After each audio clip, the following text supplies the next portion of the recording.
welcome back to Clearwater Jazz Holidays Young Lions Jazz Master Virtual Sessions. I'm Steve Weinberger, CEO of the Clearwater Jazz Holiday Foundation, joined by our great education partner, Jeremy Carter, and Terrace Martin, musician, producer, artist from LA.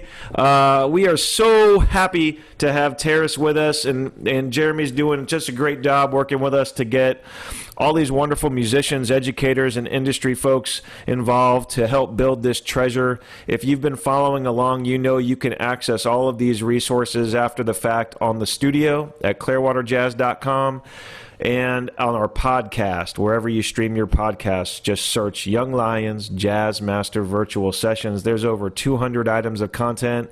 We've got about 5,000 listens in just the last few months, and people are watching the videos. We've got some great band directors affiliating with the program, and we're just really proud of keeping the tradition of Clearwater Jazz holiday music education and outreach alive with all of these innovative and creative resources. So thank you to our sponsors, Blue Water Wealth Management at Steward Partners, Duke Energy, and Marine Max Clearwater for presenting the podcast. And thank you, too, to Jeremy Carter for being such a special part of these sessions. Jeremy is one of the most sought-after saxophonists around the Bay Area. When we had to pivot last year with our Wanderlust music series, he helped light it up with the Jeremy Carter Rubber Band, just killing it, and going to be part of the Wanderlust music series also this year, September 10th. He's doing a great rooftop show with co-bill with James Suggs, and I think he's appearing earlier in the year too at the beach with the Go-Go Beach Jam. And so we're excited to have Jeremy back with us. He's also done a few of the virtual instructional sessions, including a basic, intermediate, and advanced tenor sax session. So check all that out on the studio. And Jeremy's going to give a little bit more formal introduction too of Terrace as we get into this today. So enough with me chatting. I'm going to pin Jeremy's video right now, turn it over to Jeremy and Terrace. Take it away, guys. The stage is all yours. Hello, my man. Terrace, what's up, man? How you doing, man? Great. Man, I'm so happy to have you here. You know, thanks once again for doing this. It's all good. I had to do it. Yeah, man. You know, that's one of the fortunate things that come out of the pandemic. The fact that you actually, available to do something like this. Could just schedule it. You know what I'm saying? Before you were just so busy. I mean, I was looking like just Herbie, to doing some stuff with Snoop and producing and just, one thing to the next, man. So many thanks for doing it. Hey, but with the iPhone, I still would have done this. Like I still right, on the road, but it's just kind of losing traffic, and sometimes you be right. But yeah, you know what I'm saying. We still would have worked it out. Yeah. So just for everybody out there listening, thanks for tuning in. See some familiar faces. Brother Cornodo, I see you out there. Down low, Anita, yeah. So just for everybody tuning in, I want to give a little background just for you and, how we met and just some of the stuff that you've been up to in your career. Just a few names: Kendrick Lamar, Snoop Dogg, The Game, Busta Rhymes, Stevie Wonder, Quincy Jones, Herbie Hancock, Charlie Wilson, Raphael Sadiq, and then I could just, we could take up the whole time just doing that. Yeah, right. For real. So just so everybody out there, listening, this is, like I said, when I put a thing out, man, just saying that you're one of the most influential cats, definitely one of the most significant guys of this generation. I'm a good copycat. That brings me to my next thing with you and kind of Robert and that whole class, kind of like, remember in the early 90s when they had like the Young Lions of Jazz and Josh and all those Greg Hutchinson, all them guys. You guys were kind of like the Young Lions of pioneering this new music that everybody is kind of clinging on now, Yeah. So, you know what I mean? Way before I even talk about that, I always start with talking about the genius and the master teacher with Mr. Miles Davis. You know what I'm saying? With all the different transitions of music that he went through since his first recordings in the mid to late 40s, all the way till he died. He moved on and he left us the hip hop and jazz conversation. Like he left Earth on that note, on the hip hop and jazz conversation. And I always felt like being a person that grew up truly in the ghetto and in the soil of gangbang culture, and hip hop and R&B is the soundtrack to that culture mainly. But a father that was a jazz musician, so I always had an understanding of like what the people of the streets, of the people in the world really want to feel like. Like they don't care what a E flat minor 9, and they don't care about none of that stuff. And I don't care about that shit either, you know what I'm saying? But going back to Miles and with the hip hop, he left Earth on a conversation that was so wide open, but I felt like nobody had quite really captured that thing other than Tribe Called Quest. Just my opinion, there was different people that was doing it. So, you know, man, when I met Rob at 15, he was already listening to, he from Houston, so he was listening to the Ghetto Boys. He had all the DJ Screw music. He had all the early Rap A Lot mixtapes. And then he had that one Kenny Kirkland record that Kenny Kirkland put out. Right. And then a Chick Corea Live record. And I was at my CD player when I met him at 14, 15. It was everything Snoop, everything Death Row. But then it was Cannonball Live at the Lighthouse. Right. And then my John Coltrane Greatest Hits. You know what I'm saying? So it's like that conversation that Miles Davis left open, it was so voided because it hadn't been really tampered with really people that really lived that life. It was either tampered with a dude that didn't live that life, that played jazz and got with a hip hop producer, right, and played on top of his thing, which is more of a hybrid thing, you know? But not the real. No way. No way. Right. Like, so I mean, you know what I'm saying? I mean, I'm not saying you gotta live in the trenches to do it. I'm just saying like it took so long, and even before us, it was Tribe Called Quest, really though.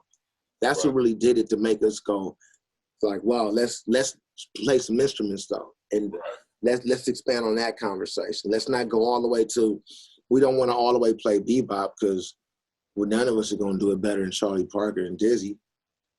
We don't all the way want to play the train shit because none of us could. It's already been talked about. Let's start our own conversation so the youngsters could have a new thing to grab onto. So that's where a lot of that energy comes from, working with everybody or just doing that type of thing. It just comes from just like, let's put that shit all in like gumbo, stir it up. You know how to make gumbo, right, with the roux? Can you cook?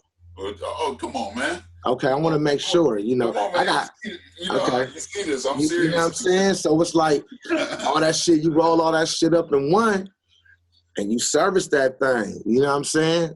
Yeah. You know, and then like we never want to be too deep to where the people can't understand. Right. Because we all come from gigs like that. Like I did 3 years with Billy Higgins in the Ark, and then and study with Jackie, and then Robert played with blah blah blah blah blah blah. So we love that, but we always felt the people that came and saw that kind of music wasn't the kind of people that we was living next to in our neighborhoods. Right. So we just didn't want to lead the people. I remember we met each other when we were about 16, right about that time, same time, right? 15. 15. You were already on it then, though. You know what? No, I was trying to be on it. I was practicing. I was, you know. Right. I mean, I remember hearing stuff back then. I was like, man, yeah, this cat definitely is on something. I remember when I met you, it was in Omaha, Nebraska. Yeah. Yeah. Because I was. Let me tell you why I was out there though. My dad had just moved back over there from New York, so I was out there. Because that's when I had just caught my first gun case in LA Unified. And my mom was like, you got to get the hell out of LA. you tampering with gang banging, but you playing a little saxophone. It's the weirdest shit it was different. She's like, I'm gonna send you somewhere with your dad that you could just be isolated. So where you could get in trouble. When I went to Omaha, Nebraska, all I could do was practice all day. Right. And I was so practicing, I was just, and one day I was playing a little jam session, and I met the teacher, Corney, Dr. Yeah, Bill.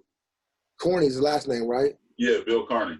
Carney, I never will get Carney. I never will forget that, because he said, man, I'm teaching at North High, man. You should ask your dad, you want to come see the other kids? And I was like, man, I don't know, man. I don't be fucking with other kids, man. I was already kind of grown. I was because I had a kid young, and I was different. Right. Like, I don't know, man. But then he came and got me one morning, and early, it was a foggy morning in Omaha. I used to get that dense, in the morning Omaha, get that, you can't even see. You know what I'm talking about in Nebraska. Yeah, absolutely. What's that? Absolutely. You can't see the next car. And I had never seen that before in my life. I had never been in snow to this 1 year. Wow. So I'm driving. I'm like, man, how the fuck is he? I remember he had these thick glasses on too, thick ass glasses. And I was like, he was driving like this. And I was like, man, this ain't safe. We ended up getting to the school. I got my horn out. I didn't know how hip he was to me at the time. He set me down. Y'all hadn't came into class yet. Yeah. He said, man, let's play a tune, man. Let's play Giant Steps. Right. And he got on the piano. And I said, oh, shit. And I was playing it, but he said, nah, you playing it wrong. And he started showing me, he starts showing me stuff. My whole thing is expanded from the things he showed me back then, too. The shit he showed me in this 30 minutes had my brain boggled. Thing. Y'all came into class. I met you. You was playing alto. Was you playing alto then? I was playing alto back then. Yeah. You was cool. You was the only cool. You was the only cool kid to me. Everybody else, I was like, nigga, squared. Excuse me. Good, man. This dude is hip. And I was 15. But he was showing me stuff. And he was showing me Dizzy Gillespie. I was coming every day to school with y'all. Yeah, I know. I wasn't even enrolled in school in LA. My mama was like, man, you get out of here. My dad was not even checking me in school. He was like, he thought you going to school. You going with the music teacher. Yeah. I would just stay in that room, and every time y'all leave class, he just sit down and just show me scales. He would teach me what a diminished scale was. He would show me how to play over that 2-5. He would, wait a minute, this was all too much, man. Wait a minute, 1-6-2-5. Let's go, 1-6-2-5. Okay, how you gonna get to this? Well, what about, okay, just worry about the 5-1. Well, just worry about the 1. Well, don't play the root. He was already on that with me. Yeah, man. I studied with him for like 3 years, man. Let me tell you something. Yeah. When I came back to LA after them 3-4 months, I was like the Incredible Hulk to these dudes out here. Because I was like, I had this knowledge, and when I came back, I was in 10th grade when I came back. Right. That was an important year for me, because I had been playing when I mentioned like a year and a half kind of. When I came back to 10th grade, no, the end of 9th grade. I checked it in the 9th grade. No, 10th grade, top of 10th grade. My first day of 10th grade, first day of 9th grade, this is all 9th grade, I'm sorry, yeah. I bumped into Ben Wendell. Oh, wow. He was leaving Santa Monica High, and I was coming in Santa Monica High. So the shit that Carney taught me, and then Ben started being my guy. He taught me how to read music, how to sight read. He taught me how to sight read. I lived in the ghetto, so when he had the car, you take me home, you can come to the ghetto, we're gonna go by the world stage. I'm gonna bring you with me to the ghetto. We're gonna play with Billy Higgins every day. Because I play with Billy Higgins every day, because he lived next door to me. Wow. So I get up in the morning and do 2 hours of Billy Higgins every day, either on piano or saxophone. I'm just tuned with tunes. I'm still listening to Snoop at the same time in the Dog Pound. I'm really not listening to much jazz, because now my life has become this reality thing where it's like, It's like baseball to me. It's everywhere around me, because that's where the creator put me at. So I'm playing with Billy Higgins. I take Ben Wendell over there. Ben Wendell get me with the horn sharp, being like, you know what? You should breathe from your diaphragm. I said, what's a diaphragm? And he said, and he started showing me that shit. He showed me so much stuff. I'll bring him to the ghetto, make sure nobody rob him. You feel me? Right. No, really, because back then in Leimert Park, everybody, you know, all my white friends would say, hey man, we're here for the music. And I'd be like, in Santa Monica and Culver City, we could be there. In the Valley, we could be there for the music. In South Central, listen, this is one block of peace, and they not used to seeing white people like this. So hold on. People gonna get worried. Man, they thought these motherfuckers was the police, man. You know what I'm saying? So I was with them because I was in the streets anyway. So I was like, nah, they coming down. And they came down, man. Ben Wendell, Benji Lice, so many amazing LA musicians that we all just grew up with, and we just exchanged so much game, man. Like Ben Wendell now, I just caught him for, you know, he's just such a beast. Yeah, he all over the place with it. You know, I remember the day he started playing jazz. Like, hey, what should I get? And I said, my uncle, Stimsy Hunter from Omaha, Nebraska, told me we need to get something called the Omni Book. Yeah. We didn't even know who the fuck Charlie Parker was before we just got the Omni Book. Right. When we got the Omni Book and got in the bird, but Ben was reading that just how it was written. Ben was finding the wrong shit. And he was like, you know, and we was reading through that book. So that book was where I learned how to play saxophone. We was treating that book like a etude book. Right. That was the etude, the Omni Book. It wasn't really to copy the licks, but it was to see how them things worked in them 2-5-1s and the saxophone coalition and everything like that. You know. Right. So tell me about this story about your horn from Jay Leno. Oh yeah, man. When I was 17,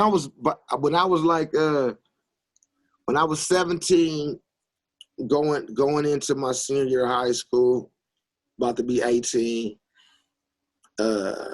I was dealing with, okay, what school am I gonna go to? Because my mom really, we couldn't afford to really go to the school I wanted to go to, I think I wanted to go at that time to Manhattan School of Music just to go to New York. That was the thing, you know, you gotta go to New York. You gotta go to New York. You gotta go to New York. You gotta go to New York. That shit like the last dragon. You ain't gotta go to New York. But anyway, so it was a scholarship program, and I had been ditching high school, catching the bus, because I had already built a friendship with Ralph Moore, the saxophone player on the scene. And Ralph Moore was he was the saxophone player in the Leno band at the time. So I had been ditching high school, going up and just looking at the band play, looking at them read charts and learning, just fascinated with that. It was like 100 tunes a week they gotta just read through. And I was, after being with Ben Wendell and being in LA and being taught that's what you have to do is sight read. I dug into that world. Thank God I dug into God. It saved my life so much. But so I would be there hanging out with Ralph Moore, fascinated how this amazing jazz soloist could just go and read down charts and just he could take all his personality out of the saxophone and become a legit saxophonist. And that's what I was studying at the time a lot, how to take out the personality of the horn. Most folks trying to add personality in. I was learning how to take it out and put it in. Because if I learn how to take it out, that means I could be more powerful when I'm in my personality. I can have more reach. Right. So I was studying legit saxophone and reading and playing parts and how to blend with the horn players. That's when I got into gear. That's a whole other thing. But and then so a scholarship program came up that Ralph Moore said, hey, it's a scholarship thing where, Branford used to do it, but now Kevin Eubanks and Jay Leno's doing it to where jazz cats that want to go to school, they're giving scholarships and buying instruments. I said, oh, that sounds fun. He's like, I think you have a good chance, but it's about 5,000 students involved, right? I wasn't tripping on that, bro.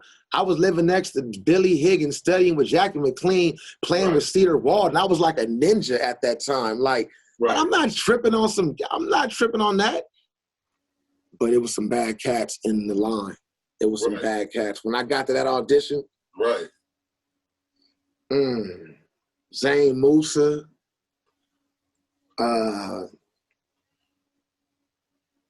there's so many cats that's out that was there. And I remember hearing, you know, when you hear the audition room, you hear the, and you like, oh, shit. So when I got in there, man, I got in there with my horn. I mean, I already had a good horn. I already had a Mark 6 that was cool. Right. But it was cool. But I got in there, and they said, well, what are you going to play? And I said, I'm going to play my alto. I said, I'm going to play a slow blues. They said, okay, what's it called? And I said, I'm going to play a slow blues in E. Right? Because that's the blues. The E is from the guitar. That's open string guitar. What you think I'm going to go play a B-flat blues? That's saxophone shit. You know what I'm saying? When you play when you go on a blues gig, you're not playing in B-flat. Right. You playing E, A, B. You not playing, That's it. Yeah, you know. So I play a slow blues, man. I ended up getting a scholarship, man. Me, Ryan Porter, that plays with Kamasi Washington. He got that on trombone. And the thing was, any school I want to go to, he'd pay for it if I stayed, you know, and he'd buy me whatever instrument I wanted.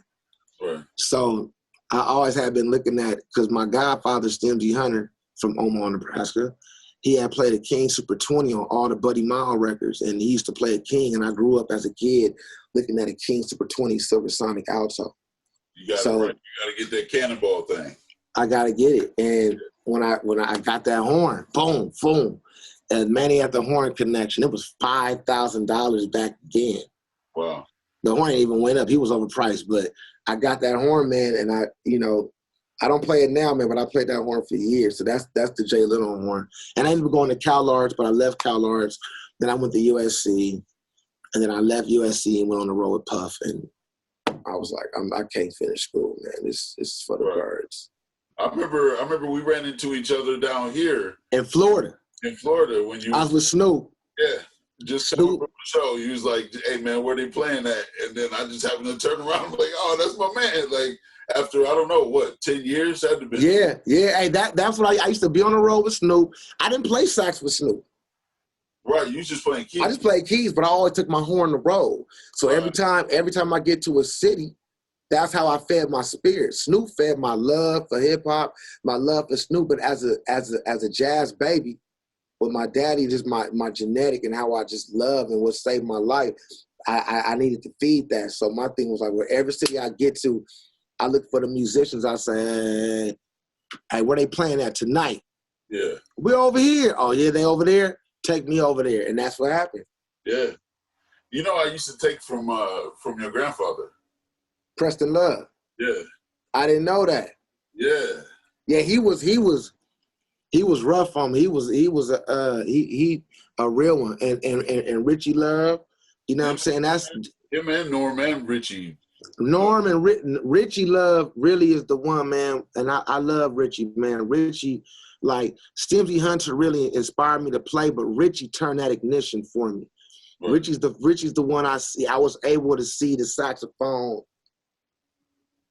be presented in a cool way. He had glasses, hair was always fresh. He was always fun with me as a kid. He would laugh with me, talk with me, then pick the horn. He turned me on to Charlie Parker, Grover Washington live at the Bijou, Cannonball and Coltrane.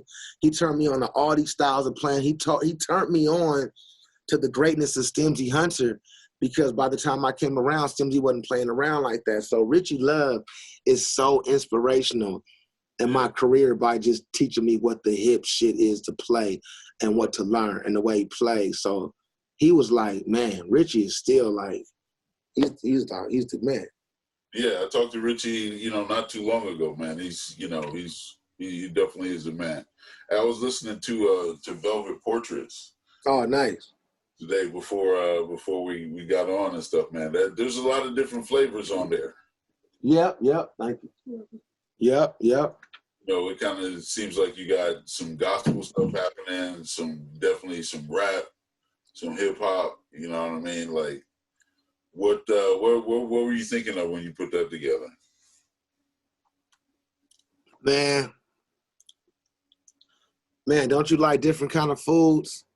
Right. You know what I'm saying? I like, it's like, I like different foods. I like different places to go. Right. You know, I mean, like 3 Chord Fold, and then like to Hear My Dear, like the other albums, they seemed like they kind of had a vibe. They were like you were kind of on something like really deliberate.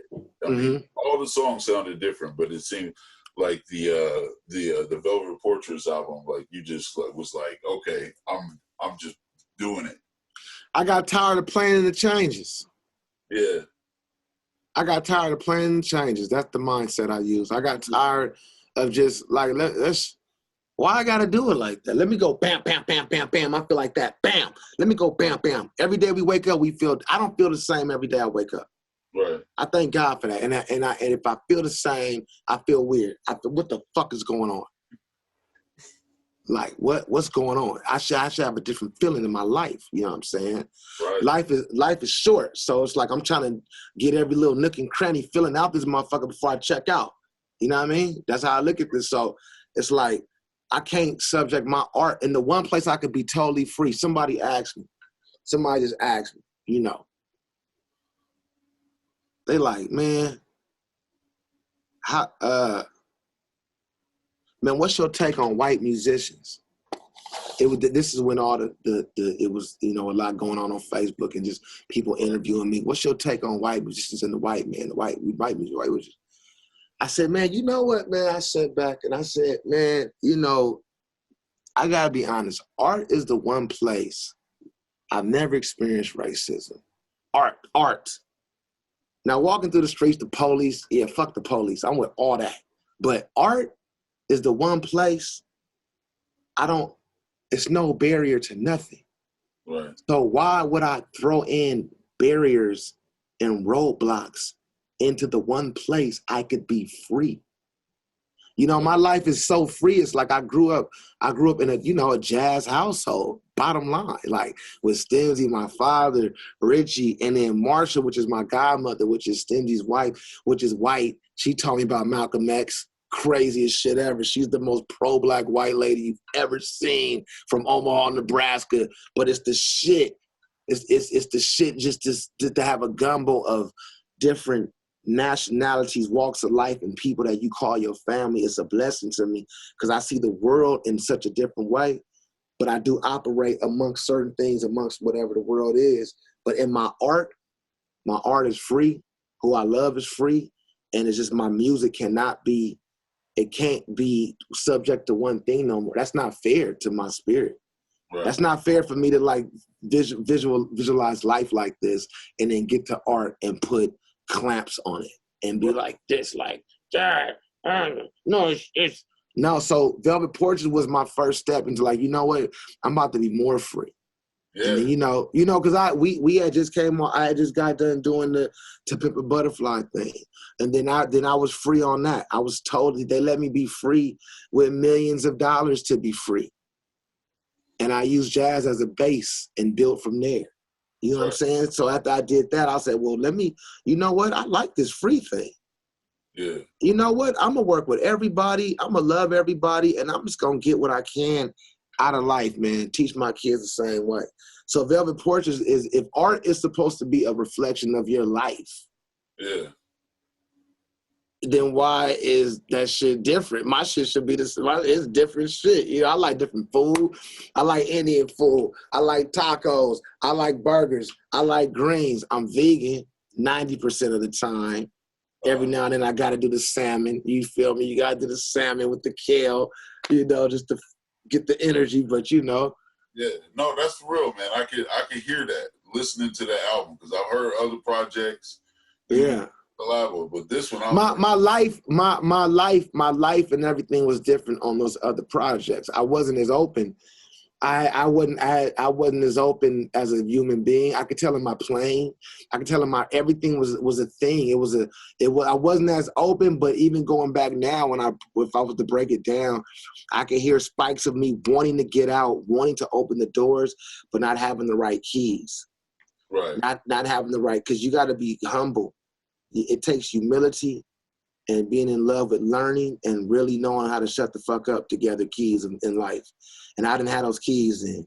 Once I got them keys, I learned how to shut the fuck up and just and be cool. And man, you better be cool, man, and just love, man. You better love. And the keys start coming, and my music start changing, my pockets start changing, and life start changing, cuz, and it just, it just went up.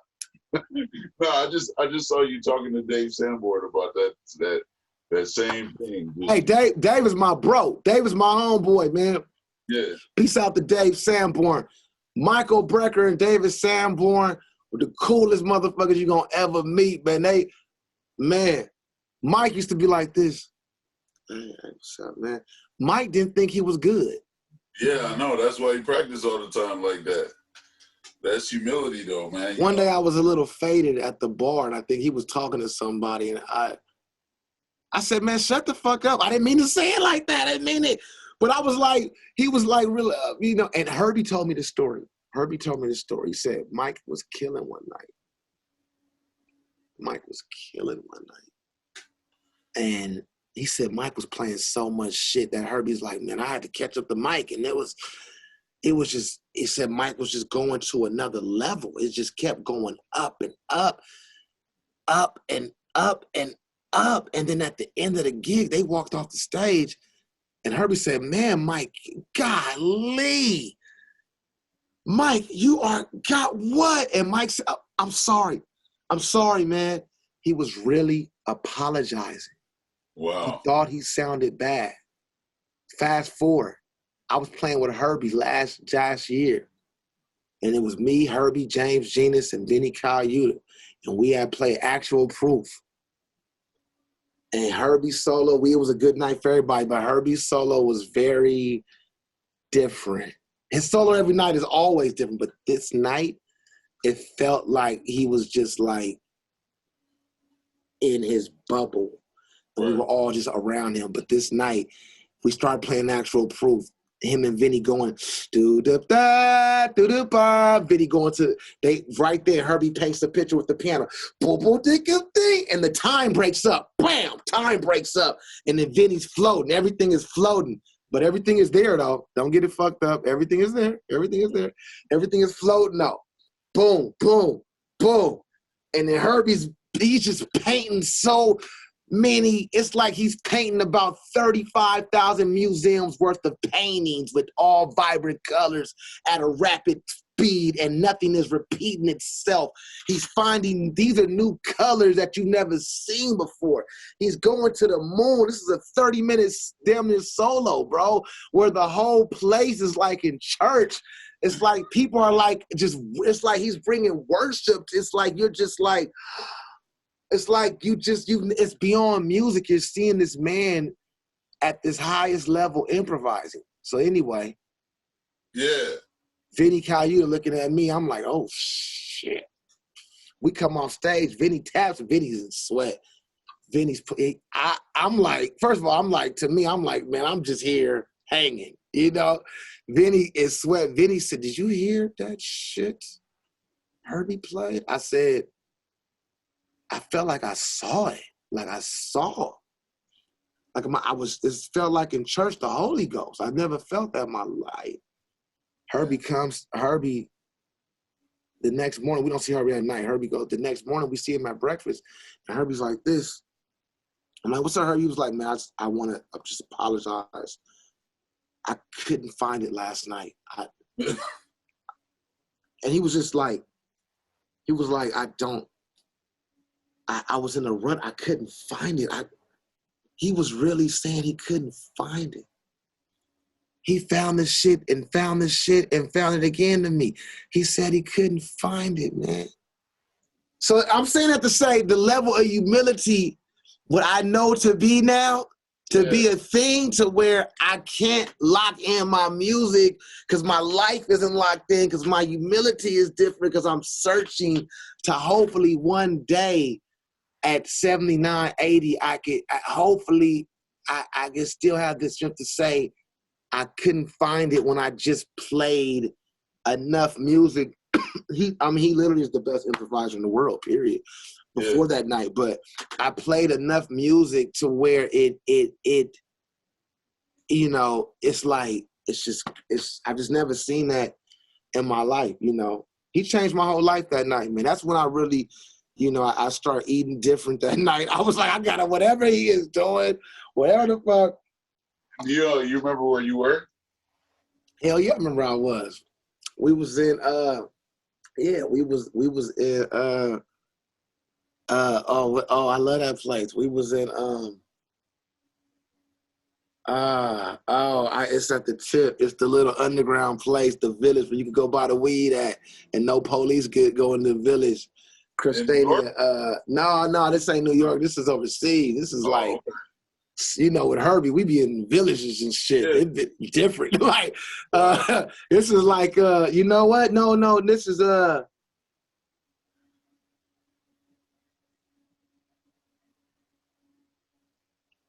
Budapest. Hungary. Yeah. Must be something in the water there. Yeah. I don't know. I drink bottled water. I don't know what the fuck is in the water I'm on the road. Right? No, I don't trust nothing. For Herbie to get into that state, you know what I'm saying? Yeah, that's crazy. I couldn't imagine, man, just being, you know, I'm sure every night. Every night is like, that's why I try as fast as I can to take the first solos. Right. There ain't nothing left. You let Herbie go, ain't nothing left. And I learned, so we come out with a song that me and him wrote called Vegan Grease. It's an up-tempo song, me and him and Vinny play. And it's like, I take the first solo of the night, and it kind of dictates a lot. You know, it dictates because that band is it's a feeling thing. So when that first song, I say to myself, Herbie's going to kill this shit. He's going to destroy this shit. First of all, when he comps, it's already hard to solo because I'm listening to him comp, and I'm like, it's like a bob and weave. It's like a but it's like, oh, it's Herbie. It's like, so it's crazy. So then that first solo, you gotta go in, bro. I be going, my mouth be so swole. I go that first solo, I go all the way. I give everything I can, like, ah! Then after that, Herbie just go up. The rest of the night, he go up. And then that last, you know, it's amazing seeing a man that's been around that long and through different life things, ups and downs, and music's changing, and different records, different sessions, and to be, you know, on his 80th year on Earth right now. Right. You know, we could call him right now. He's on the keyboard turning knobs. Literally, right now.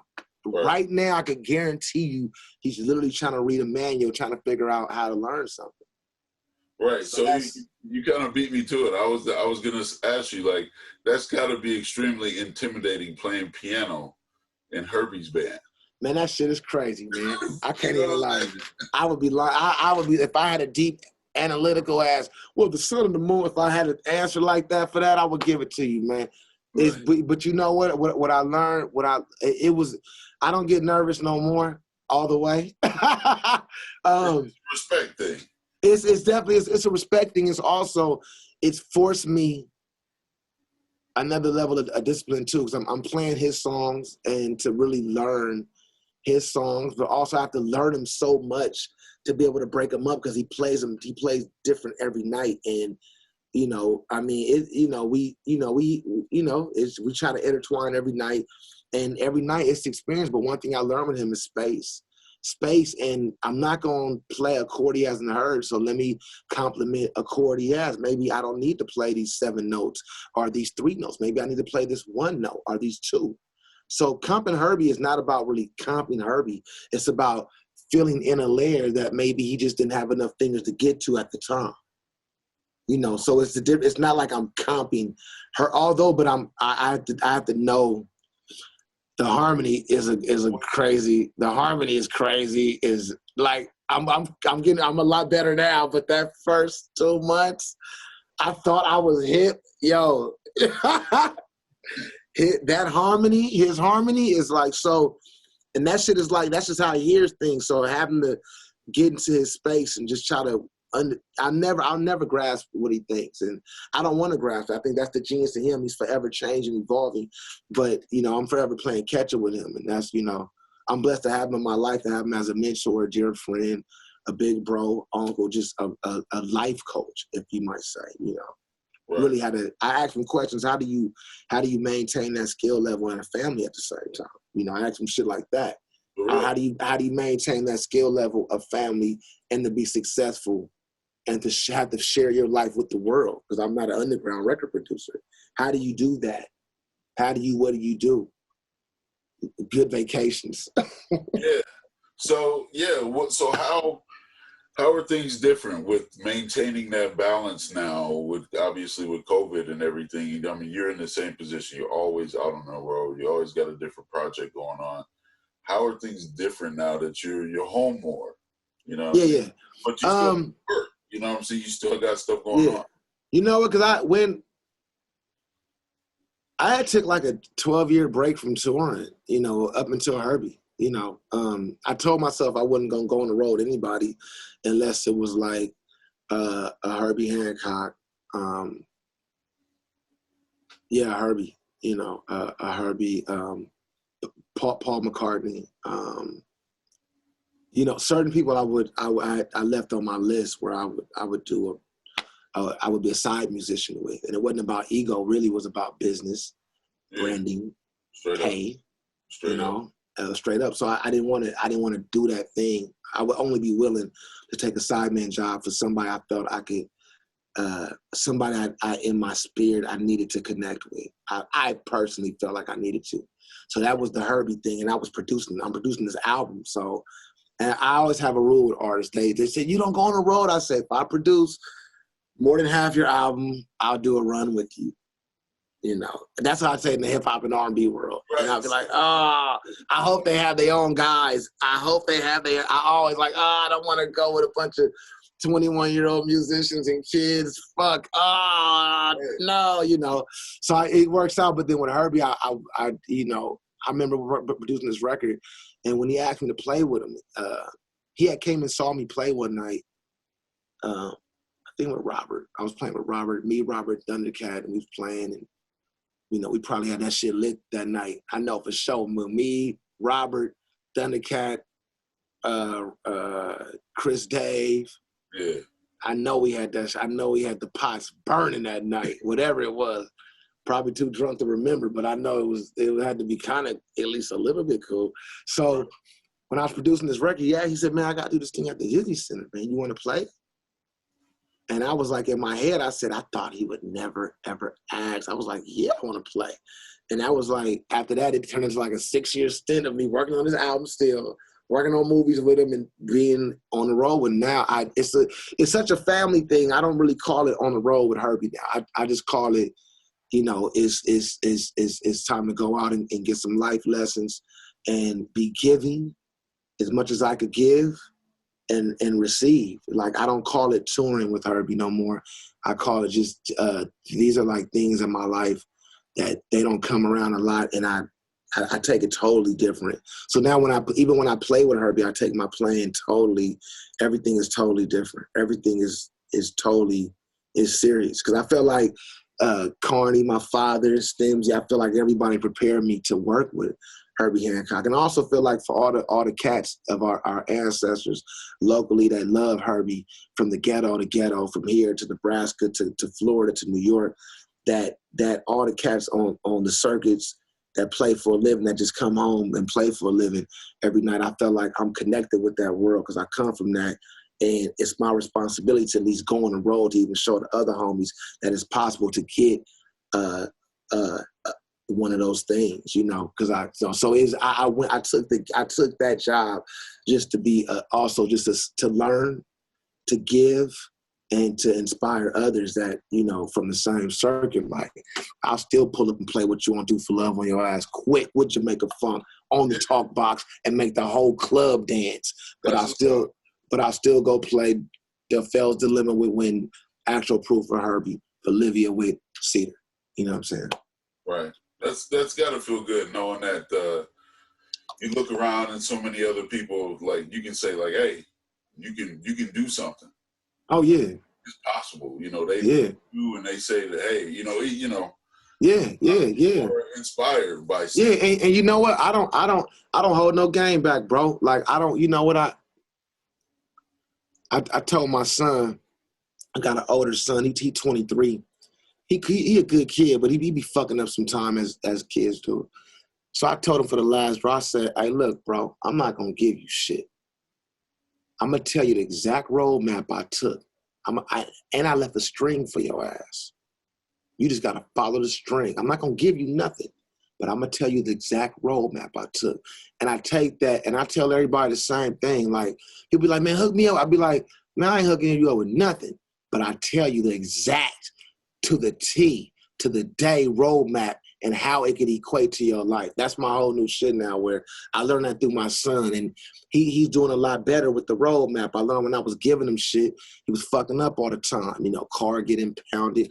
He date a girl for a month, think he in love. They get a place, they argue, they don't get the place, but he using my credit.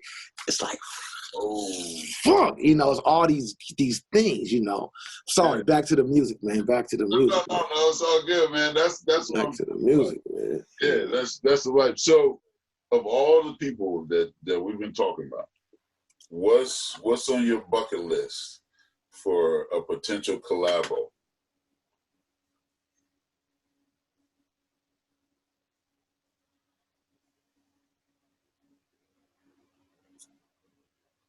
I don't think I've heard the person yet. Yeah. See, I'm in a weird. I'm in a different age bracket. I'm 41, so I'm the young dude to the old guys, but I'm the old guy to the young dudes. So it's like most of my heroes that I would love to work with are no longer with us. You know what I'm saying? I would have loved to work with Pop. I would have loved to work with Donny Hathaway. I would have loved to be like, what would Cannonball be doing? Like, Cannonball would be making people laugh, and then Cannonball might be playing smooth jazz right now, low key. Right, just to get a check.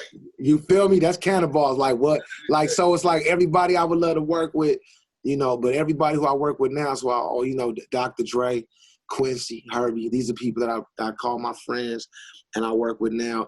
I think what sparks me now, bro, with music in general is individuality and something new. I think I'm to that part to where I enjoy listening to music all the time,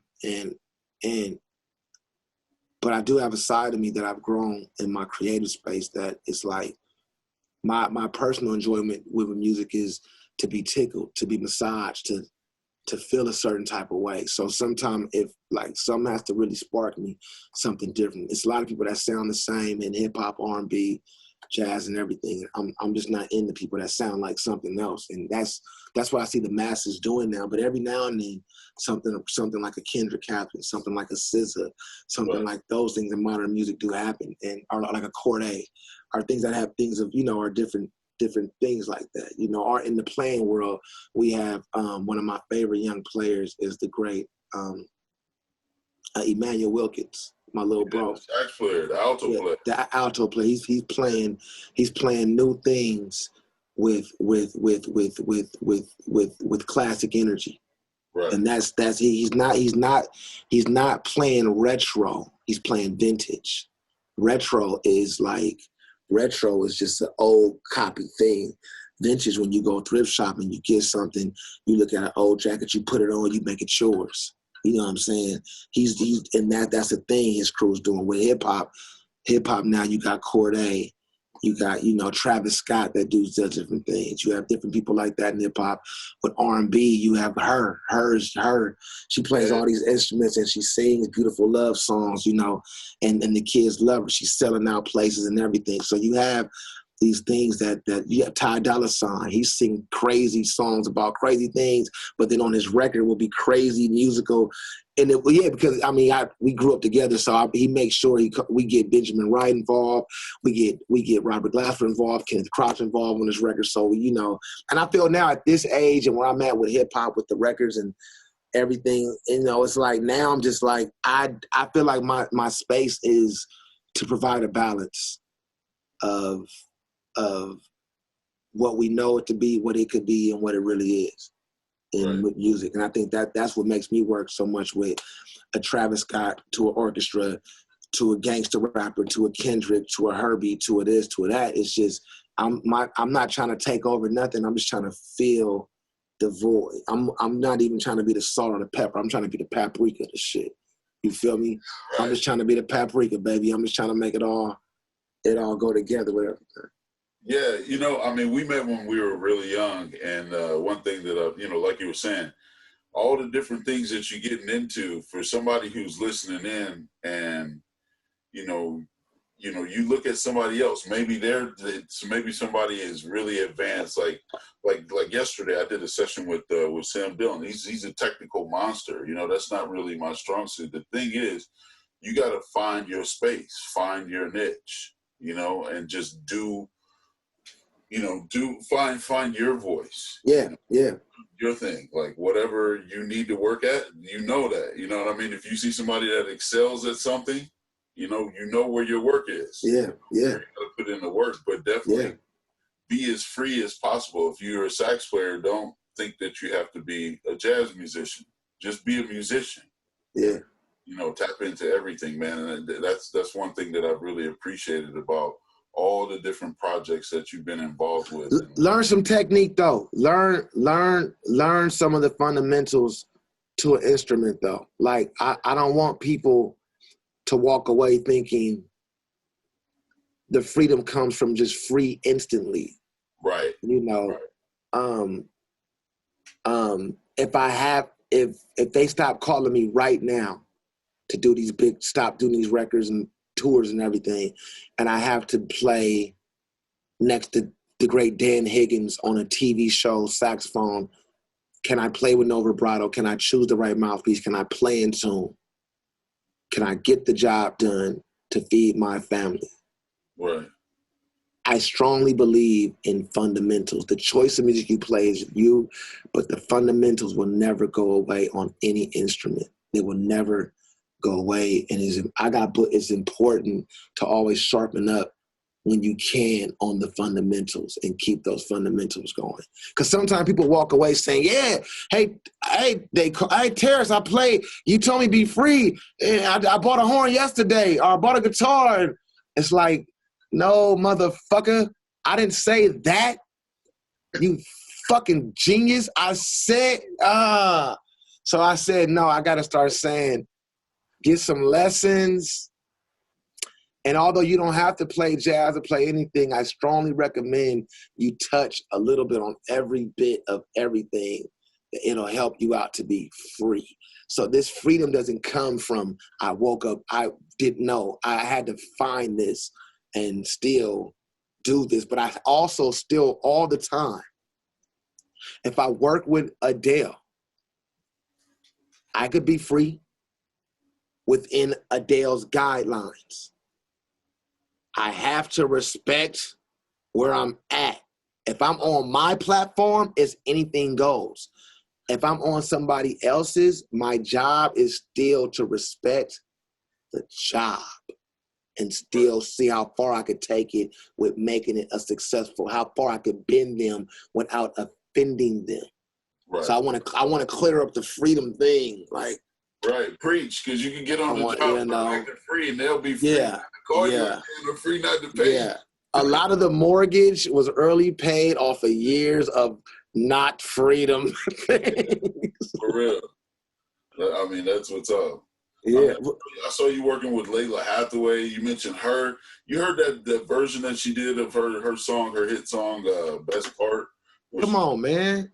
Come on, man. Free right before then? Come on, man. Bro. Come on, man. Hey, Layla used to do that every night on the band. Layla will come to your gig and sit in, and your musicians would have never sounded how they sound until they work with Layla Hathaway. Right. That's a fact. Layla is like, Layla is like my everything in one. She's my Betty. She's my Ella. She's my everything in one. And she's Layla. Yeah. She's Layla, you know, but she gives me everything, you know. So we didn't talk about gear at all. I mean, you know, like I say that, you know, for the end. But in terms of saxophones, I know we talked about loving Selmers.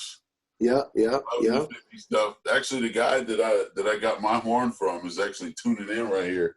Don Note. I got my baby here. Come on, Don. Come on, Don. What's those serial numbers? Let me see those serial numbers. This is what is it? This is a 80. This is a 80559 or 80993. Okay. Like 1959. Yep, 1959. It could be the summer of 59 with yeah. I got a whole, I went out there. I know. I went out there and I buried I buried myself with them guys and I was annoying to them, to the Selmer factory for a week in Paris. But yeah, man, I like, I love Selmers, you know what I'm saying? I love Selmers. I've had, I mean, obviously the truth is every horn is different, Right. The horn I do play on now, and I've been playing the last two horns. The horns I go back and forth are, one is American Engraved original 61,000, and then a Euro 72,000. So what I did was I dropped the American Engraved one. I dropped it. Bent the I bell remember that at the Blue Note. Yeah. I dropped that shit, and I was that put me. I dropped it, and I fucked up, and I dropped it. I smoked a joint, and I called David Sanborn, and I shouldn't have done that, because it put me on that thing where I start being scared I was gonna drop. The way you had me tripping, I started being scared I was gonna drop horns everywhere. So then I started trying to buy up all the horns between that serial number. Oh my I have a clause. I have like 9 or 10 of these horns. They all play like shit. I remember we talked about a year ago on the phone, and I told you my serial number. You're like, "Hey man, we got to work something out." Hey, so what? So then I got bored. So then I was like, I'm gonna start playing tenor behind closed doors. So what tenor am I gonna buy? So I got home. I put online. I'm looking for a tenor, right? I'm looking for either a Mark 6, 5-digit Mark 6. Nothing past 80. Nothing past 90 for my resale value reasons, whatever. Right? I'm looking for Mark 6, 5-digit. And you know who hit me first? Susan Brecker. Wow. Susan Brecker. Ben Wendell hit me, said, Susan Brecker's looking for you. She said she saw you post something on Instagram. And she said she has a couple of horns. No. So I said, what the fuck? I said, what? I had just met Susan through Wayne and Herbie. Crazy story. Through Wayne and Herbie at the Detroit Jazz Festival. We were all chilling, right? So I knew Susan was cool. So I talked to Susan. She said, hey, wait, before I called her, he told me that here's her number, call her. I sat on the number for like 2 weeks. I was like, I don't know. I don't know. But I said, fuck it, I called. He said, no, you should call her. Call her. She wants you to call her, call her. So I'm like, okay, stop being weird. Stop being fucking fan weird. Stop being weird and just call. Stop that fan and just call. Yeah. You need a horn, right? So I called my, hey, Susan, hey. He's like, well, hey, I'm going by the stores. Mike has a couple of horns in there. I've only sold one other one to Chris Potter. And I said, Mark 6. She said, oh, no, not the Mark 6. I said, okay, no problem. She said, but he has some horns. Let me see what kind. I don't know what kind they are. I have to open the cases. So she calls me, but then this is like a storm in New York at the time. It's a storm, so she doesn't call me. So it kind of fades. I'm like, whatever. Out the blue, she calls me. And like, yeah, I went through the stores. I had some horns. It's one Yamaha. I'm like, Oh, she man, come on, man. She's like, no, and all shouts out to Yamaha. She's like, it's a Selmer reference. And it's a Selmer super balance action. So she knows this is Michael Brecker's wife. She instantly knows. She's like, You gotta know. oh, let me give you the serial numbers on the super balance action. The serial numbers are, where's that horn? That's up. The serial numbers on this horn are 54. Ooh, transitional. Boom. In crazy condition. He had just had an overhaul. This was the, so because he played SBAs too sometimes. Yeah. As a sub horn. So this is one of those horns. When I got the horn, when she sent me the horn, no lie. Because I bought 3 other horns. I called Paul Maslin. I bought a 86,000 from him.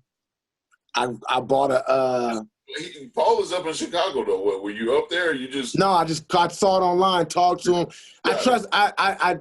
Sanborn said I could trust Paul Maslin's his opinion on the horn.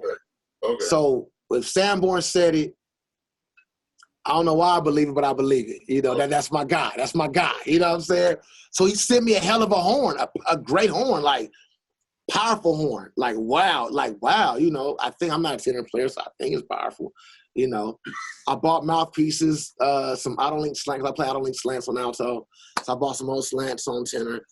But then I bought another 86,000 because then I started getting the bug of like, maybe I'll just get a few if I could collect some for cheap while the pandemic is happening.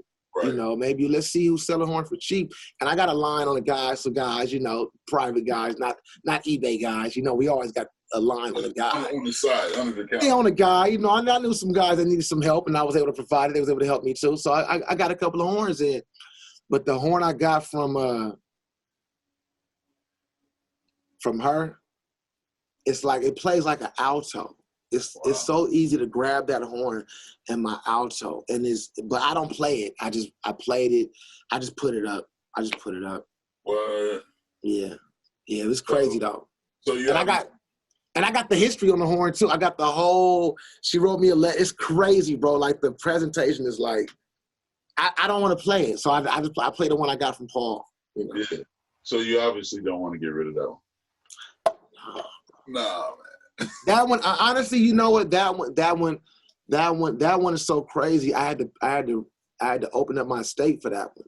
Yeah. And I had to put it, my horns, certain horns are to go to family, but certain horns are to go to the museum. And then certain horns are to go, it's certain steps of the instruments that I've done to pimp up, like the Mark 6 to pimp a butterfly with and all these other horns. And certain horns are to go to certain things that will help the world, not so much just a few people. Yeah. That's one of them, just the story behind that.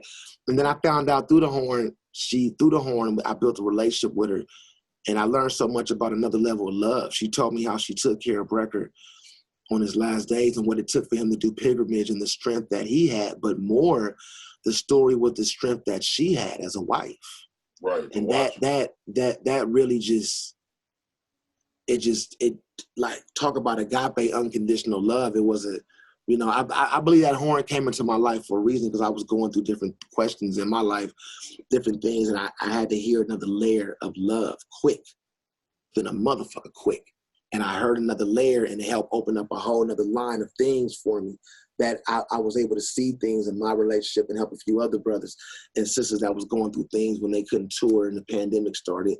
Through those Brecker conversations with his wife, the level of love that she had for him really inspired me to love my wife more, my children more, and me to tell people that story more. Like, you know, it's a lot of personal things, but she really, it was to the point he couldn't carry his horns to the car.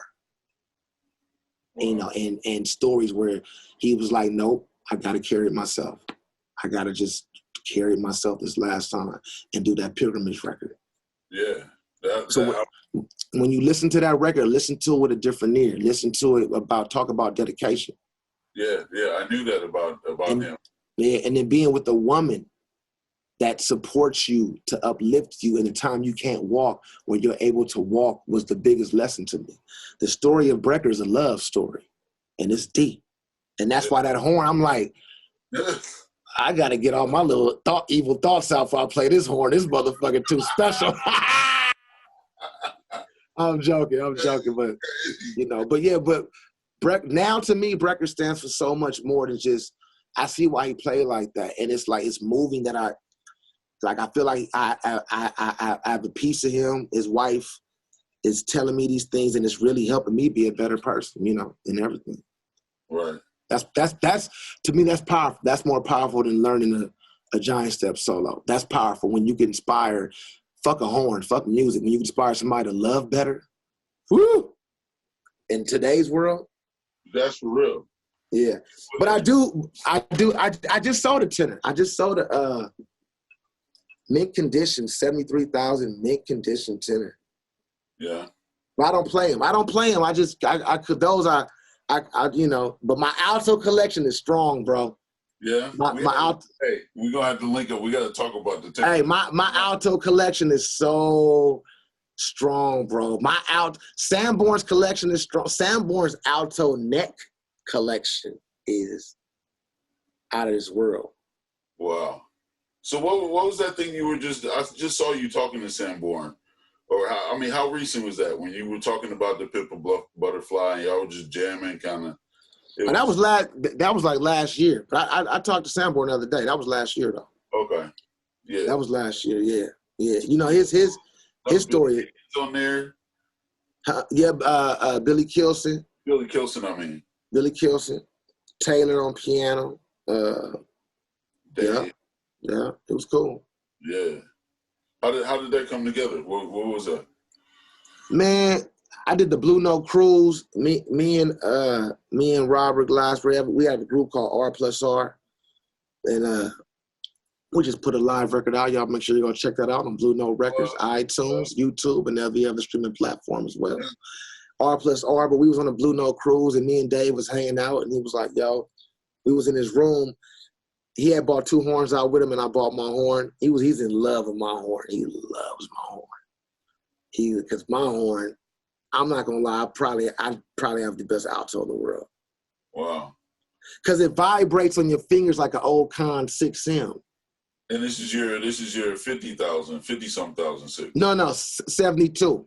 72. Euro. I got it from Manchester. A dude named Lim. He's on the saxophone form. I went all the way out to Manchester 7 years ago and got this horn.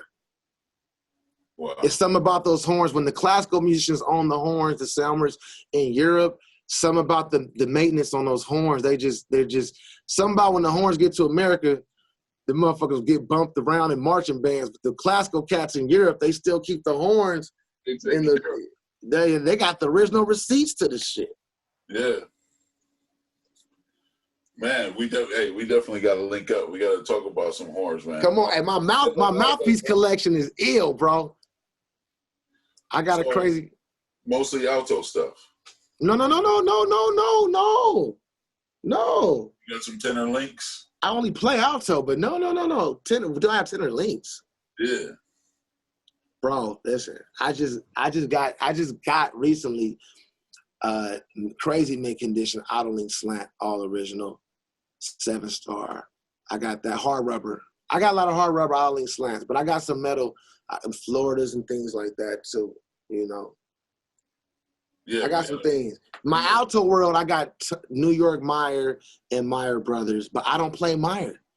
I don't play Meyer no more. I've been playing auto link slant 5 for 8 years now, man. Because as I got older, man, I stopped wanting to work hard.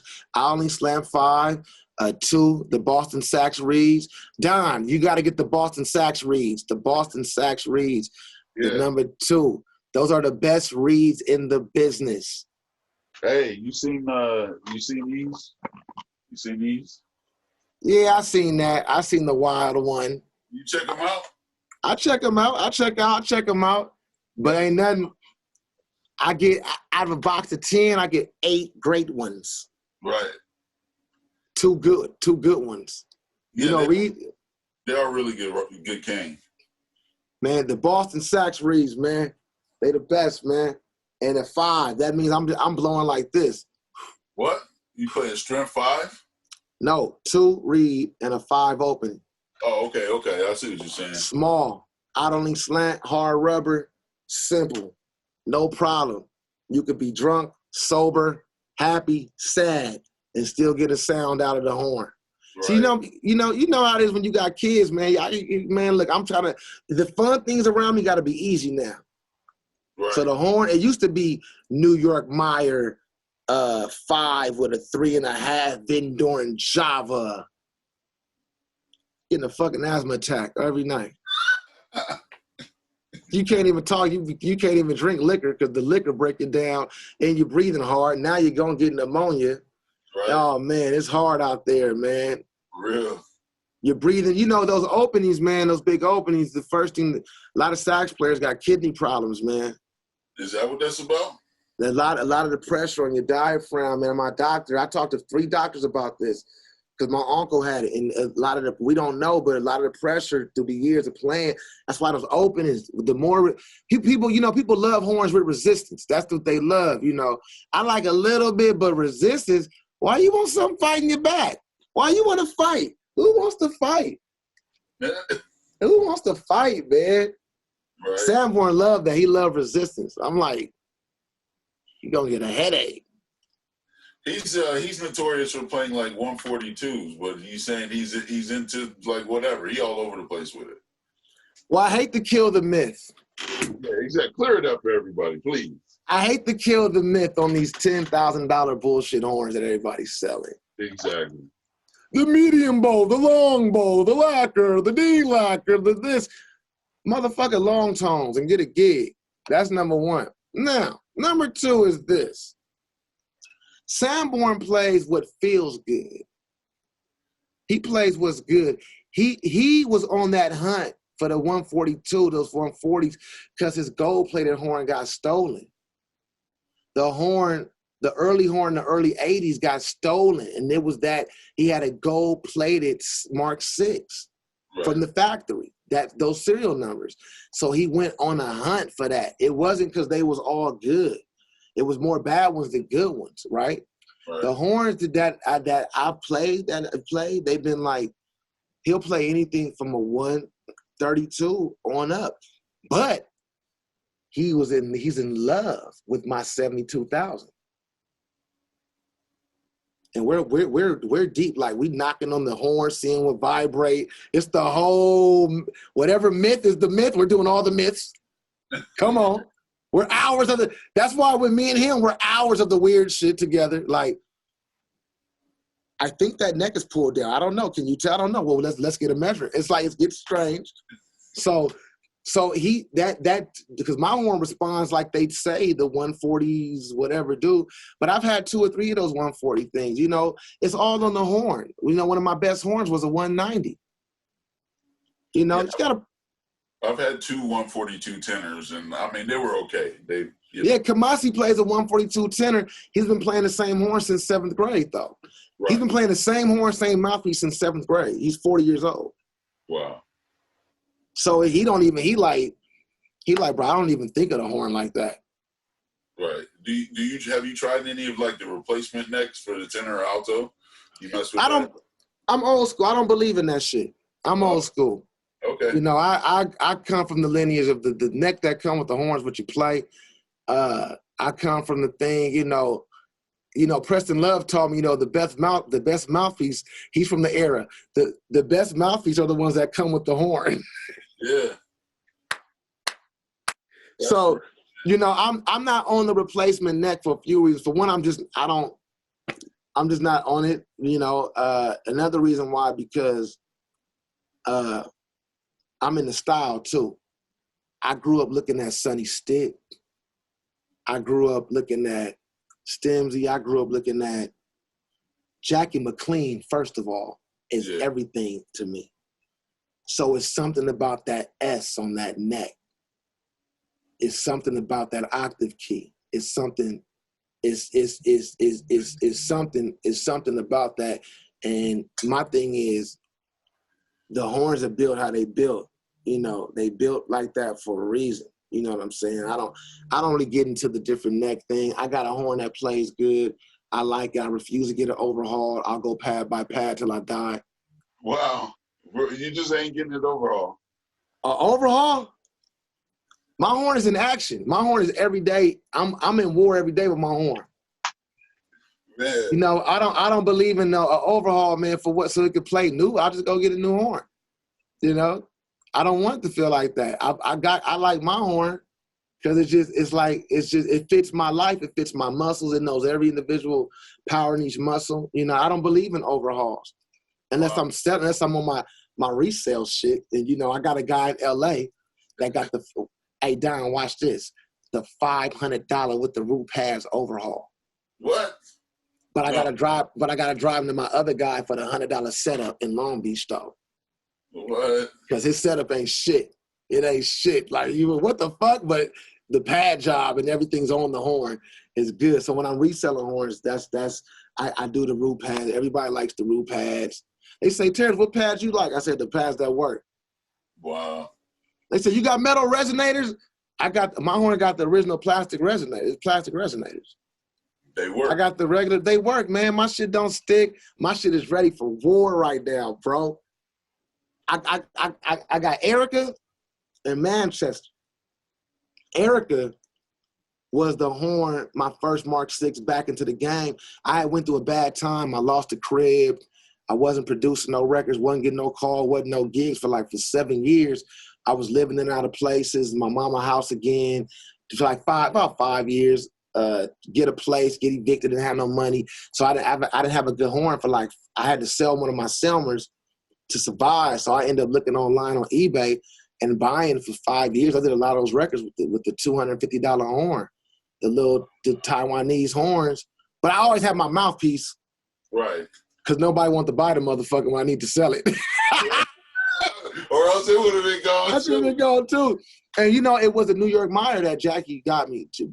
So I was doing up until, you know, I would say from 2008 to 9, 10, 11, 12. To 13, I played this $200 horn. And it was horrible. But actually, no, it wasn't horrible. I mean, it worked. I sound the same on these horns. And I really think about it, honestly. But, you know, I didn't think about it being in tune and being out of tune. I think about it's all I had. You know what I'm saying? So, you know, and I was living with my girlfriend at the time, and it was a time financing. But then when I started getting back at it, you know, when I started changing my perception of life, becoming humble, and getting those keys I was telling you about, things started opening up, work started opening. I remember the first horn I got, I did a session or something that came, I think the check was like $20,000. I was cool. I could get an apartment, a little car, and a horn. And I got on eBay. And this was my first time buying a horn and not feeling it, because I'm from the era, I'm not spending this much goddamn money unless I could feel this instrument in my hand. Right. And I got my friend named Adam. He's like a saxophone wizard, which is the resale stuff. He's the guy that has the $150,000 super balance action online. I've seen that. But he does that so we can all talk about that. He's a genius. He sells crazy horns. So now you talking about him, right? Now you're gonna see what else he got. Exactly. And he literally has the best horns. And he knows. So I said, Adam, I gotta buy a horn. He said, what's your budget? I said, $5,000. He said, quiet as kept. Quinn the Eskimo on eBay just received the horn that I sold a guy a year ago in New York that was a motherfucker of a player. It was a player. The serial numbers is 61,000, original lacquer. I said, as a player, he's like, trust me, this is the horn. We called Quinn the Eskimo, and I paid $5,400. He shipped the horn out, and that was the horn. After that, that horn was on Good Kid, Mad City, To Pimp a Butterfly, all the Grammy shit. That horn was the horn that when the horn didn't change my life, but me having a confident tool. Right. Being able to show up with that Mark 6, that 5-digit, it felt like something, you know, and that horn was the horn. And then I ended up getting this other horn that took that horn's place only because that horn was like a Fender Strat. If we talk a horn talk, it's really hard to control. It's no resistance. Right. It's all go. It's loud. It's all go. It's a little shrill. Wow. You have to really work. It's a little, you know those horns, huh, Don? You know those kind of horns? They're real. They're like laser. They're not really, I don't know if they're good really, but they're loud and they're like They're like what you want the 140s to be. They're like what everybody wants those to be. Yeah. But it was hard for me to control when I did legit sessions. So I had to end up searching for a horn, and I searched for a whole year, and I found this horn. I've been chasing around for 7 months. It was owned by this 2 classical teachers, 1 original owner, and the guy's student. And the guy Lim, which is on sax, you know, we've been chasing him down because the guy's history was interesting. He had the horn, he had it well maintained, and he was a classical player. It never been dropped. He's never played it outside. And I was like, that's interesting. So I was in Manchester, and I said, let's try it. He drove the horn to my hotel. When I played 1 note through the horn, I said, oh, I didn't say that shit loud, but I said, let me just run through some things. Right. I ran through some things. I ran through some jazz solo and shit. I ran through some shit. I broke out the tuner. I didn't need it to be in tune. I needed to be a little closer than it's close enough. And it was there, and I was like, I want this horn. I didn't even bargain him down. And he wanted, like, I'm gonna keep it real, he wanted €65. Wow, that's like 10K. What? 8 what? I forgot. It was a lot. It was a lot, but it's not a lot when the instrument's going to change your life. Because I wasn't buying this. I said, this is going to inspire. This is going to change my life. And that horn has literally, like, you know, I mean, I could have done all the work with the other horn, but mentally, I think these things helped me. Right. You were in a place where you could do it. You know, all that stuff is really important, man. Especially for people that are listening now, and you know, especially these younger generations, man. They see you, or they see your name, or they look at all your accomplishments, and they don't really understand. They want right now. No. Hey, I told somebody else, I said, you know what, man, if you know, the good and bad part about living and being from Los Angeles, the good part about it's Los Angeles. You know, the weather's good, my family's here, the food's good, people's good. The bad part about it is it gets so more expensive every year that the natives, it's hard for the natives to survive in Los Angeles, you know? So it's like, I was telling my wife, I said, man, it feels like, you know, like I don't have no plaques hung up. I don't have no Grammys on the wall. All that shit is in bubble tape because I don't want to look in the rear view. But I tell myself, like, living in LA with all these accomplishments, it still feels like I'm climbing a ladder. And I'm not sure in my life yet, is the latter part of it, or am I just climbing a ladder? It's a weird crossroad that people, you know, I'm going through right now mentally. It's a real thing, but it's coming out of my music and it's making it beautiful because I'm like, where am I at? What place am I at? You know, and I think it's important for all of us to ask that question to our own circles, like, you know. Right. I mean, because you're really visible, but it seems like for the most part, you're really low key and just chill. And yeah, I'm chill. Yeah, I mean, I'm visible because we got to play the net like the block. You know, the internet is the internet is like a motherfucker right now. It controls it's all our money shit. The internet. So I gotta be loud. You gotta be loud, like at the burger stand getting French fries, listening to Charlie Parker. Like, really, sometimes I say them. That's why I don't do it as much no more. Tweet. Because I'll be like, man, who gives a fuck what I'm doing? Right. No, I don't care what nobody's doing. Right. No, seriously, that's why I appreciate this so much, because I know what it's like when you always out there, you always visible. Sometimes you just want to chill out and just be in the room. Netflix, yeah. You know. And you know what? And man, I love being around people, bro. I love all the other shit too. But this pandemic has made me really value personal space, family time. It's made me really sit down and address some things I haven't addressed as a young man, even in my music and my playing. Like, I always wanted to learn how to play flute. So I just bought a flute. I'm going to teach myself how to play flute. I ain't even got to take a lesson. I just got to go to YouTube now. Wow. For real. You know? I took a lesson. I took a lesson with Bob Mitchell like last year. My girl got me like a Bob Mitchell lesson like for my birthday. Bob is like one of my guys and my favorite players. And we hung out, we hung out on the lesson, but we just hung and played. And, you know, I learned more from Bob on YouTube. Right. It's nice to sit and talk to him and everything, but yeah, stuff you can get on your own.